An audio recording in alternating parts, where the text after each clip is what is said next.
दोस्तों आज की इस वीडियो में हम बात करेंगे अगर आप होम लोन की ईएमआई नहीं चुका पा रहे हैं तो और क्या है ऐसे विकल्प जिससे हम अपनी होम लोन की ईएमआई चुका सकें। अगर होम लोन की ईएमआई नहीं चुकाई तो किस तरीके से हमें नुकसान पहुंच सकता है, किस तरीके से हमें आगे लोन लेने में दिक्कत आ सकती है और क्या क्या परेशानियां हमको हो सकती है। तो आज की इस वीडियो में हम बात करने वाले हैं। तो उससे पहले आपसे हमेशा की तरह एक निवेदन है कि हमारे चैनल को आप सब्सक्राइब कर दें, क्योंकि हमारा मिशन है इंडिया को फाइनेंशियली अवेयर बनाना। तो आप हमारा उसमें साथ दे सकते हैं और साथ ही साथ वीडियो को लाइक भी कर दें, क्योंकि बाद में तो आप फिर भी वीडियो की भावनाओं में बह जाएंगे, क्योंकि आपका एक लाइक हमारा उत्साह बढ़ाता है और हमें मोटिवेट करता है ऐसी और वीडियो लाने के लिए। सो आइए चलते हैं। नमस्कार दोस्तों, मैं हूं शैलेंद्र और स्वागत है आपका मार्केट मिस्ट्री चैनल में। जैसा कि मैं आपको बता रहा था कि आज हम बात करने वाले हैं कि अगर आप होम लोन की ईएमआई नहीं चुका पा रहे हैं तो और क्या ऐसे विकल्प हैं जो इससे हम अपनी होम लोन की ईएमआई चुका सके। अगर हम होम लोन की ईएमआई नहीं चुकाएंगे तो हमारा क्रेडिट स्कोर खराब हो जाएगा, हमारा एक सिबिल स्कोर खराब हो जाएगा, आगे चल के हमें लोन नहीं मिलेगा। तो ऐसी सारी परेशानी आ जाएंगी भविष्य में कि हमें लोन लेने में बहुत तकलीफ देगी। तो जानेंगे कि अगर आप ईएमआई नहीं चुका पा रहे हैं या कोई परेशानी आ रही है, आपकी जॉब छूट गई, तो किस तरीके से आप उन ईएमआई को मैनेज कर सकते हैं और क्या ऐसे विकल्प हैं आपके पास जिनसे आप ईएमआई चुका सकते हैं जो आपको नहीं समझ आ रहे हैं, जो आपको नहीं दिख रहे हैं। तो आज हम एक एक करके इन पर बात करेंगे। तो वीडियो के अंत तक बने रहें जिससे आप समझ पाए कि वो कौन से विकल्प हैं जिससे हम अपनी ईएमआई चुका सकते हैं। तो जैसा कि आपने अगर होम लोन लिया है तो और अगर आप उसकी ईएमआई नहीं चुका पा रहे हैं तो आप जानते हैं बैंक हो चाहे हाउसिंग फाइनेंस कंपनियां, वो आपसे ईएमआई चुकाने के लिए बार बार फोर्स करेंगे, आपको बार बार बोलेंगे। ऐसे में अगर आप ईएमआई नहीं चुका पाएंगे तो वो कानून का सहारा लेंगे और उस तरीके से आपसे कार्रवाई करेंगे, क्योंकि वो अपना पैसा तो नहीं छोड़ेंगी। साथ ही साथ बैंकों के पास राइट्स हैं, क्योंकि सरफेसी नियम जब से आया, सरफेसी कानून आया, जब से बैंकों के राइट्स हैं कि वो कभी भी अपना पैसा किसी भी तरीके से कानूनी रूप से वसूल कर सकते हैं। आप जानते हैं कि होम लोन एक सिक्योर लोन है और यहाँ पे आपकी प्रॉपर्टी गिरवी रखी जाती है, यानी आपका मकान गिरवी रखा रहता है और बैंक के पास राइट होते हैं कि कस्टमर पैसा नहीं दे पाता तो उसकी प्रॉपर्टी को सेल करके ऑक्शन करके अपना पैसा वसूलें।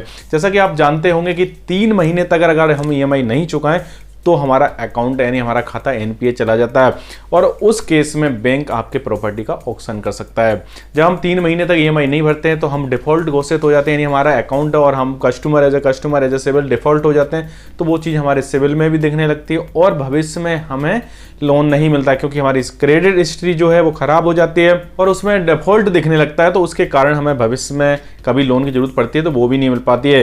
तो हम इन सब चीज़ों से कैसे निजात पाएं, कैसे हम इन परेशानियों से बाहर निकलें, तो आज की इस वीडियो में हम बात कर रहे हैं। इसमें सबसे पहले हम बात करेंगे इमरजेंसी फंड की। अब इमरजेंसी फंड क्या होता है? जनरली देखा जाता है कि ईएमआई हम कब नहीं चुका पाते हैं, जब हमारी कहीं जॉब छूट जाती है या आय के स्रोत एकदम खत्म हो जाते हैं। जैसा कि अभी लॉकडाउन में आपने देखना, कोविड के कारण कई लोगों की नौकरियां चली गई, तो कई लोगों को पूरी सैलरी नहीं मिल रही, तो कई लोगों के बिजनेस ही बंद हो गए।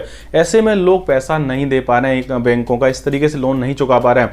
तो ऐसे में आपको क्या करना चाहिए? अगर इमरजेंसी फंड में आपके अगर कोई सेविंग अकाउंट में पैसा है तो उस सेविंग अकाउंट के पैसे से आप ईएमआई चुका सकते हैं, या आपने कोई एफडी में निवेश कर रखा तो उससे चुका सकते हैं। इमरजेंसी फंड आपको लोन के साथ साथ ही बनाना चाहिए। जब आप लोन लेते हैं तभी से आपको इमरजेंसी फंड बनाना शुरू कर देना चाहिए। इमरजेंसी फंड हमेशा आपकी मंथली इनकम का 6 गुना होना चाहिए, यानी अभी मंथली इनकम 20,000 है तो आपका 1,20,000 रुपए तक का कम से कम अकाउंट में एफडी के रूप में या आपके सेविंग अकाउंट में जमा होना चाहिए, जिससे कि आपको भविष्य में कभी जरूरत पड़े तो आप 6 महीने तक उस इमरजेंसी फंड से अपनी किस्त को चुका सकते हैं और ज़्यादा भी चुका सकते हैं और अपने परिवार का भी खर्चा चला सकते हैं। साथ ही साथ अगर आप इससे ज़्यादा चाहते हो इमरजेंसी फंड बनाना तो वो भी कर सकते हो, लेकिन मिनिमम आपको 6 गुना तो आपकी मंथली इनकम का होना ही चाहिए, जिससे आपको 6 महीने के अंतराल में कोई परेशानी आए तो आप उससे आसानी से निपट सको। अब इसमें नेक्स्ट पॉइंट की बात करते हैं, लोन इंश्योरेंस। क्या होता है? जब हम होम लोन लेते हैं तब हमें इंश्योरेंस के लिए पूछा जाता है, तब हमें इंश्योरेंस के लिए कहा जाता है और उस इंश्योरेंस से हम कभी भी अपने भविष्य में होने वाली परेशानी से निपट सकते हैं और अपने हम शॉर्ट टर्म की परेशानी दूर कर सकते हैं, हम शॉर्ट टर्म की किस्त चुका सकते हैं।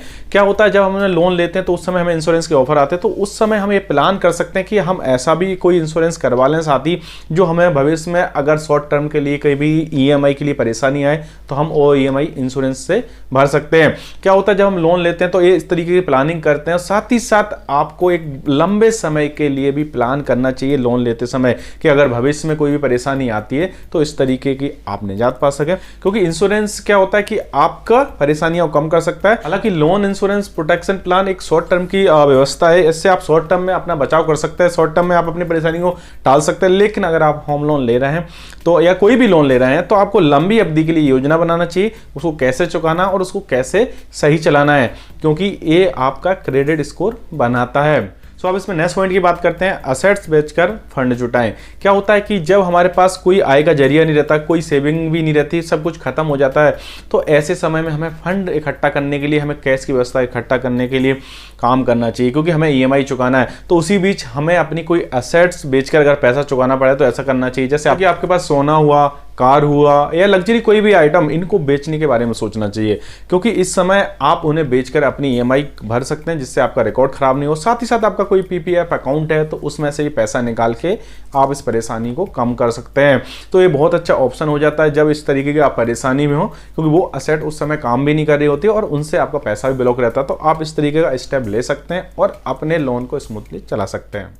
और इसमें नेक्स्ट पॉइंट की बात करते हैं कि कर्जदाताओं से बात करनी चाहिए, यानी जो लेंडर है आपका, जहां से आपने लोन लिया है, उनसे बात करनी चाहिए, उन्हें अपना बताना चाहिए। अगर आप किसी जेन्युइन समस्या के कारण पेमेंट नहीं कर पाते, जैसे आपकी नौकरी छूट गई है, आपका बिजनेस बंद हो गया, जैसे कोविड में आपने देखा है बहुत सारी परेशानियां आई लोगों को, तो ये जेन्युइन रीजन है। अगर इसके कारण ऐसा कुछ हुआ है आपके साथ तो आपको लेंडर से बात करना चाहिए, यानी अपनी बैंक या फाइनेंस कंपनी जो भी है उससे बात करनी चाहिए और उनको बताना चाहिए कि हमारी ये समस्या है, इसके कारण हम अभी लोन नहीं दे पा रहे हैं, और उनको कोशिश करना चाहिए उन्हें मनाने की कि कुछ समय बाद के लिए वो मान जाएं। आपको जितना समय चाहिए शॉर्ट टर्म के लिए, 4 महीने 5 महीने, उतने समय के लिए वो आपको समय दे दें, जिससे आप अपनी स्थिति में सुधार कर सकें और उनका पैसा वापस कर सकें। साथ ही साथ लेंडर को मनाने के लिए आपको अपने पुराने पेमेंट का रिकॉर्ड दिखाना चाहिए कि आपने किस तरीके से पुराना पेमेंट समय पे भरा है। साथ ही साथ केस टू केस आप उनको पेमेंट की हिस्ट्री दिखाना चाहिए, अपना सिबिल स्कोर दिखाना चाहिए, जिससे उसको लेंडर को लगे कि आपकी समस्या जेन्युइन है। तो इससे सब कुछ देखने के बाद लेंडर आपको कुछ विकल्प दे सकता है। सो एक एक करके उन विकल्प की बात कर लेते हैं। इसमें सबसे पहले पॉइंट है कि ग्रेस पीरियड, यानी लेंडर आपको एक ग्रेस पीरियड दे सकता है, आपको एक कुछ समय को पेमेंट ना चुकाने की यानी किस्त भरने की छूट दे सकता है कि कुछ समय तक आप किस्त नहीं भरेंगे तो वो चल जाएगा। इस तरीके की आपको वो छूट दे सकता है। उस शॉर्ट टर्म के पीरियड में आप अपनी व्यवस्था कर सकते हैं, जितना आपको समय चाहिए, 3 महीने 4 महीने 5 महीने, उतना बैंक से बात करके समय लेके उस समय में अपनी परेशानी जो भी शॉर्ट टर्म की है उसको सॉर्ट कर सकते हैं। अब इसमें नेक्स्ट पॉइंट की बात करते हैं, लोन रीस्ट्रक्चरिंग और रीफाइनेंसिंग। क्या होता है कि लेंडर से आप बात कर सकते हैं अपने लोन रीस्ट्रक्चरिंग करने के लिए और रीफाइनेंसिंग के लिए।